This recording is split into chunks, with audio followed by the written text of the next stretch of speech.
Mỗi năm người Mỹ ăn khoảng 9 đến 10 tỷ quả dưa chua. Nghe con số thôi đã thấy hơi ảo rồi, nhưng nếu chia ra thì càng sốc hơn. Trung bình mỗi người Mỹ xử lý khoảng 25 đến 30 quả dưa chua mỗi năm.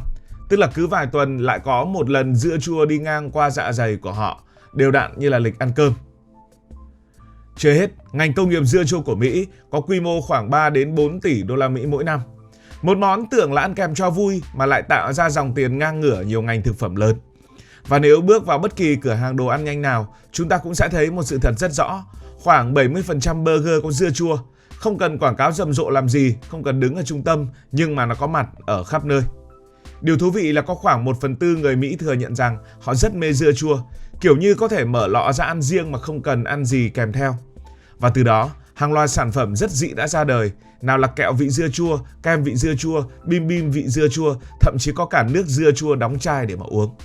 Thế thì câu hỏi được đặt ra là vì sao người Mỹ lại thích dưa chua như vậy?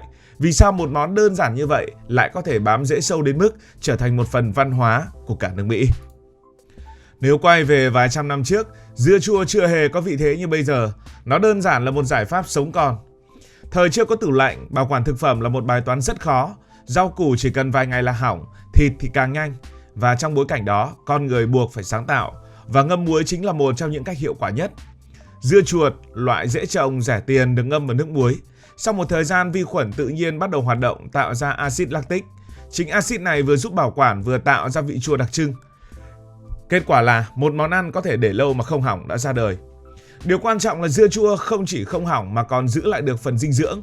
Với những người đi biển hàng tháng trời hoặc lính hành quân xa, đây là nguồn thực phẩm cực kỳ quý giá.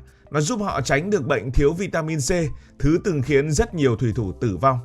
Như vậy, dưa chua từng là thứ giúp con người sống sót tốt, và khi một món ăn đã gắn với sinh tồn, nó sẽ không dễ biến mất, nó sẽ đi cùng lịch sử, đi cùng thói quen và dần trở thành một phần của văn hóa. Vậy thì dưa chua từ đâu mà đến? Từ đầu thì người Mỹ đã biết chén món này chưa? Mỹ là một quốc gia được xây dựng bởi người nhập cư và ẩm thực của họ cũng vậy. Dưa chua không phải do người Mỹ phát minh, nhưng chính nước Mỹ đã biến nó trở thành một hiện tượng. Từ thế kỷ 17, người Hà Lan đã trồng dưa chua tại khu vực Brooklyn. Nhưng phải đến cuối thế kỷ 19, đầu thế kỷ 20, khi người Do Thái Đông Âu di cư ồ ạt sang Mỹ, dưa chua mới thực sự bùng nổ.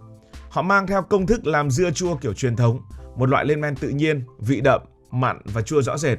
Họ bán nó ngay trên các con phố của New York từ những chiếc xe đẩy đơn giản. Họ không cần dùng biển quảng cáo, không cần những thương hiệu lớn, chỉ cần một miếng dưa chua giòn tan, chua nhẹ là đủ khiến người ta nhớ. Hãy hình dung cảnh một thành phố đông đúc, công nhân làm việc mệt mỏi, cần một thứ gì đó vừa rẻ, vừa ngon, vừa kích thích vị giác. Dưa chua đáp ứng những tiêu chí này. Nó không chỉ là món ăn mà còn là một trải nghiệm, cắn một miếng là tỉnh cả người. Từ những con phố New York, dưa chua đã lan ra khắp nước Mỹ, nó theo chân người nhập cư, theo các cửa hàng ăn uống, rồi dần đã trở thành một món ăn rất phổ biến. Và khi đã chảy vào dòng chảy chính, nó không còn là một món ăn riêng của bất kỳ một cộng đồng nào nữa, mà trở thành một món ăn của chung tất cả. Dưa chua được người Mỹ phát cuồng bởi vì thói quen ăn uống của người Mỹ cũng quyết định rất nhiều. Ẩm thực Mỹ có nhiều món khá nặng vị, thịt thì nhiều, phô mai thì nhiều, sốt cũng nhiều, ăn rất là đã nhưng cũng rất dễ ngán. Và trong bữa ăn đó, dưa chua xuất hiện như một điểm cân bằng. Khi bạn cắn một miếng burger, bạn sẽ cảm nhận được nhiều lớp vị khác nhau, vị béo của thịt, vị ngậy của phô mai, vị đậm của sốt. Nếu chỉ có vậy, ăn vài miếng bắt đầu thấy quá ngấy, quá tải. Nhưng nếu có thêm một lát dưa chua thì mọi thứ sẽ ổn hơn rất nhiều, mọi thứ sẽ thay đổi ngay lập tức. Vị chua giúp cắt bớt độ béo, vị mặn làm nổi bật hương vị tổng thể, độ giòn tạo cảm giác thú vị khi nhai. Tất cả kết hợp tạo nên món ăn và giúp chúng trở nên dễ ăn hơn và lâu ngán hơn. Chính vì vậy, dưa chua không cần đứng ở vị trí trung tâm của món ăn. Nó chỉ cần đứng ở đó, đúng vị trí của nó là đủ để cả món ăn lên một trình độ khác. Đó là lý do vì sao khi bỏ dưa chua ra khỏi một miếng burger, nhiều người sẽ cảm thấy có gì đó thiếu thiếu. Không phải là do món ăn tệ quá, nhưng rõ ràng là nó không còn trọn vẹn. Yếu tố quan trọng nữa khiến dưa chua được ưa chuộng được giải thích bởi khoa học, đó là quá trình lên men. Khi dưa chuột được ngâm trong môi trường muối, vi khuẩn có lợi phát triển và tạo ra axit lactic. Quá trình này tạo nên hương vị đặc trưng, đồng thời giúp bảo quản thực phẩm. Nhưng không chỉ dừng lại ở đó, lên men còn mang lại lợi ích cho tiêu hóa. Các vi khuẩn có lợi có thể hỗ trợ cân bằng hệ vi sinh đường ruột.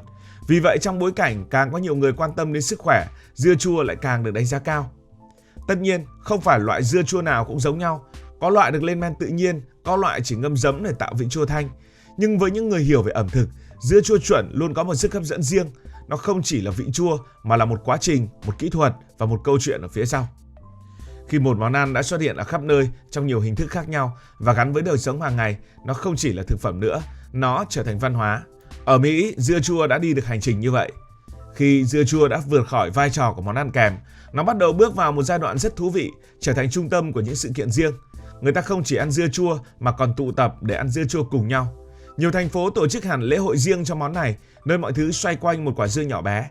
Từ các gian hàng bán đủ loại dưa muối khác nhau đến các món ăn biến tấu, trò chơi, âm nhạc và cả những hoạt động mang tính giải trí cao. Không khí ở những lễ hội đó thường rất náo nhiệt, vừa ăn vừa vui, vừa tò mò khám phá xem dưa chua còn có thể đi xa đến đâu. Trong các lễ hội đó, những cuộc thi ăn dưa chua luôn là điểm nhấn. Người ngồi thành hàng, trước mặt là những đĩa dưa chất cao, nhiệm vụ là ăn càng nhanh càng nhiều càng tốt. Đây là một thử thách khá căng thẳng vì vị chua và những vị mặn của dưa chua khiến việc ăn số lượng lớn không hề dễ chịu. Và chính cảm giác thử thách vị giác này khiến cuộc thi trở nên hấp dẫn, mang tính giải trí và cũng tạo ra những khoảnh khắc hài hước mà khán giả thích theo dõi. Song song với các hoạt động mang tính sự kiện, các thương hiệu thực phẩm cũng nhanh chóng nắm bắt xu hướng này.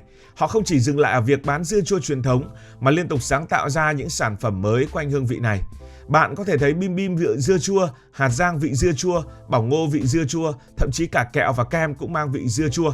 Điều thú vị là những sản phẩm này có cả thị trường riêng và thị trường này khá lớn. Một khi người tiêu dùng đã quen với vị dưa chua, họ sẵn sàng thử nó ở nhiều dạng khác nhau, giống như một cách để mở rộng trải nghiệm. Đỉnh điểm của sự sáng tạo có lẽ là trào lưu uống nước dưa chua. Ban đầu điều này khá khó hiểu vì nước dưa ngâm vốn được xem là thứ bỏ đi. Nhưng dần dần nó lại trở thành một xu hướng, đặc biệt trong một số nhóm người như vận động viên hoặc những người quan tâm đến sức khỏe. Họ tin rằng nước dưa chua có thể giúp bổ sung điện giải, hỗ trợ phục hồi sau vận động. Dù không phải ai cũng thích, nhưng việc một thứ từng bị coi là phần thải lại trở thành đồ uống có người đi săn tìm, cho thấy mức độ ảnh hưởng của dưa chua trong đời sống đã lớn đến mức nào. Tất cả những điều này phản ánh một thực tế rõ ràng. Dưa chua ở Mỹ không còn là một món ăn đơn thuần, nó đã trở thành một phần của văn hóa đại chúng, nơi con người không chỉ tiêu thụ mà còn tương tác, sáng tạo và thậm chí là chơi với nó. Khi một món ăn có thể đi từ bàn ăn ra lễ hội, từ món phụ trở thành nguồn cảm hứng cho hàng loạt sản phẩm và trào lưu, thì rõ ràng nó đã vượt qua được giới hạn ban đầu để trở thành một biểu tượng thực sự. Điều này không xảy ra trong một sớm một chiều, nó là kết quả của hàng trăm năm tích lũy, từ một giải pháp bảo quản đến một món ăn phổ biến, rồi dần dần trở thành biểu tượng. Dưa chua không phải thứ gì cao sang, nó rất bình dân thôi, nhưng chính sự bình dân đó lại khiến nó dễ tiếp cận, dễ lan rộng và dễ gắn bó lâu dài. Nhìn lại toàn bộ câu chuyện, có thể thấy sự phát cuồng này không phải là ngẫu nhiên.